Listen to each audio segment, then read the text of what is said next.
रक्षाबंधन आणि सुट्ट्यांमुळे छत्रपती संभाजीनगर विभागाने 8 ते 11 ऑगस्ट दरम्यान सुमारे 5 कोटी रुपयांचे उत्पन्न मिळवले आहे। या काळात सुमारे 5.5 लाख प्रवाशांनी प्रवास केल्याची माहिती महामंडळाच्या वतीने देण्यात आली आहे।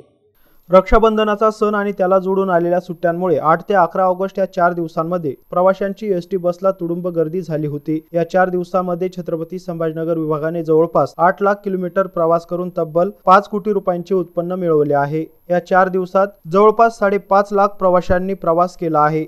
यामध्ये 2.21 लाख महिलांचा समावेश आहे। रक्षाबंधन आणि जोडून आलेल्या सुट्ट्यांमुळे 8 ते 11 ऑगस्ट या 4 दिवसांमध्ये राज्यभरात एसटी महामंडळाला 137.37 कोटी रुपयांचे उत्पन्न मिळाले आहे। विशेष म्हणजे 11 ऑगस्टला एका दिवशी तब्बल 39 कोटी रुपयांचे उत्पन्न महामंडळाला प्रवासी वाहतुकीतून मिळाले आहे। यंदाच्या आर्थिक वर्षातील हे विक्रमी उत्पन्न असल्याची माहिती परिवहन विभागाकडून देण्यात आली आहे। एसटी महामंडळाने नुकत्याच केलेल्या कामगिरीमुळे प्रवाशांना चांगली सुविधा मिळाली आहे। यामुळे एसटी महामंडळाच्या उत्पन्नात वाढ झाली आहे, तसेच प्रवाशांची संख्या देखील वाढली आहे।